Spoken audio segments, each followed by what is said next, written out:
Hi, welcome to UATV. RSS Rashtriya Swayam Sevak Sangh స్థాపించి 100 ఏళ్ళయింది.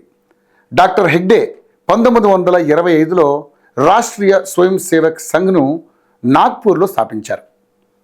ఈరోజు అది ప్రపంచంలోనే అతిపెద్ద ఎన్జిఓగా మారింది. భారత్లో అత్యంత ప్రభావిత సంస్థ కూడా ఆర్ఎస్ఎస్. అంతేకాదు, దేశంలోని అతిపెద్ద పార్టీకి మాతృ సంస్థ అయింది. దేశంలో అతిపెద్ద కార్మిక ధార్మిక సంస్థలకు మాతృ సంస్థ అయింది. అప్పట్లో కేవలం మహారాష్ట్రకే పరిమితమైన ఆర్ఎస్ఎస్ ఈరోజు అన్ని రాష్ట్రాల్లో అన్ని ప్రాంతాలకు విస్తరించింది. అయితే ఆర్ఎస్ఎస్ ఎన్నో సవాళ్లను ఎదుర్కొని దేశవ్యాప్తంగా విస్తరించింది. మహాత్మా గాంధీ హత్యలో కూడా ఆర్ఎస్ఎస్ పాత్ర ఉందని ఆరోపణలు వచ్చాయి. ఇప్పటికీ కూడా సోషల్ మీడియాలో ఈ అంశంపై చర్చలు జరుగుతూనే ఉంటాయి. ఇందుకు కారణం గాడ్సే మూలాలు ఆర్ఎస్ఎస్లో ఉండడం. మరి చరిత్ర ఏం చెప్తుందనే విషయానికి వస్తే, ఈ ఆరోపణలతోనే వల్లభాయ్ పటేల్ ఆర్ఎస్ఎస్ను నిషేధించడం జరిగింది. దర్యాప్తు సంస్థలు లోతుగా క్షుణ్ణంగా దర్యాప్తు చేసి గాంధీ హత్యకు ఆర్ఎస్ఎస్కు ఎలాంటి సంబంధం లేదని తేల్చాయి. ఆ తర్వాత ఆర్ఎస్ఎస్పై నిషేధాలను కేంద్ర దర్యాప్తు సంస్థలు ఎత్తివేశాయి. ఈ ఆర్ఎస్ఎస్ స్వాతంత్ర పోరాటంలో పాల్గొనలేదని ఆరోపణలు కూడా వచ్చాయి. కానీ ఈ సంస్థ వ్యవస్థాపకుడు హెగ్డే 1920 సహాయ నిరాకరణ ఉద్యమంలో పాల్గొన్నారు. అంతేకాదు, బ్రిటిష్ వారికి క్షమాపణ చెప్పనందుకు ఏడాది పాటు జైల్లోనే ఉన్నారు. స్వతంత్రం వచ్చే సమయంలో జరిగిన విభజనలో ఆర్ఎస్ఎస్ ఎన్నో కార్యక్రమాలు చేసి హిందువులకు ఆత్మరక్షణగా నిలబడింది.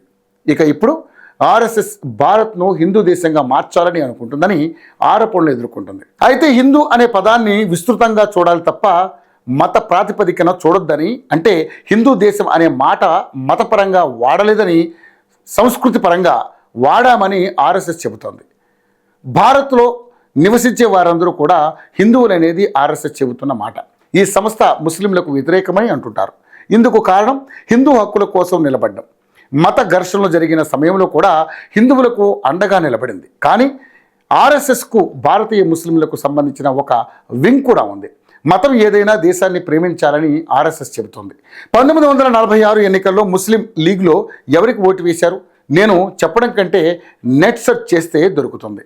ఇలాంటి ఆర్ఎస్ఎస్ను ఇప్పటికీ కూడా హిందూ ఉగ్రవాదం అంటూ కొంతమంది ఆరోపణలు చేస్తున్నారు. మరి ఇదే ఇండియా నుంచి చాలామంది ఆల్ ఖైదా ఉగ్రవాద సంస్థల్లో చేరుతున్నారు.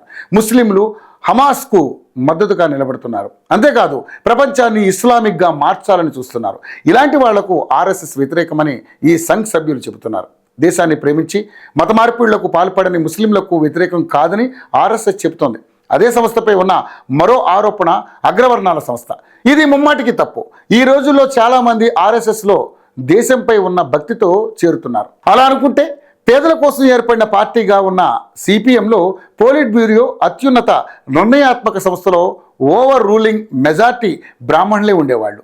అలాంటి సిపిఎంను వదిలేసి ఒక్క ఆర్ఎస్ఎస్నే ఎందుకు ఆరోపిస్తున్నారనేది కొంతమంది విశ్లేషకుల వాదన. అంతేకాదు, ఆర్ఎస్ఎస్లో చేరిన వారు చెబుతున్నది ఏంటంటే, ఇందులో ఎలాంటి కులమత భేదాలు లేవు, ఉన్నదల్లా దేశాన్ని కాపాడుకోవడం, మత మార్పిళ్లను జరగకుండా చూడడం అని అంటున్నారు. అయితే దేశంలోని కొన్ని పార్టీలు మాత్రం ఆర్ఎస్ఎస్ను డ్యామేజ్ చేయాలని చూస్తున్నారు. కానీ ఇక్కడ అందరూ గమనించాల్సిన విషయం ఒకటి ఉంది. ఆర్ఎస్ఎస్ 100 ఏళ్ల ఉత్సవాల్లో భాగంగా మీటింగ్స్ జరుగుతున్నాయి.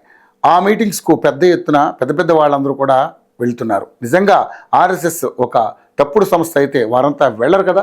మరో విషయం, వీరి సిద్ధాంతాలు నిబంధనల్లో నిజంగా తప్పులు ఉంటే ఎన్నాళ్ళుగా ఇంత పెద్దగా విస్తరించేది కాదు కదా. కాబట్టి ఇలాంటి 100 ఆరోపణలు వచ్చినా కూడా ఆర్ఎస్ఎస్ను ఏం చెయ్యలేరని అందులో సభ్యులు అంటున్నారు. ఒకనాడు అంటరాని సంస్థగా ఆర్ఎస్ఎస్ను చూశారు. కానీ ఇప్పుడు దేశంలో ఎక్కడ చూసినా దీని గురించి చర్చ నడుస్తుంది, విస్తరిస్తుంది కూడా.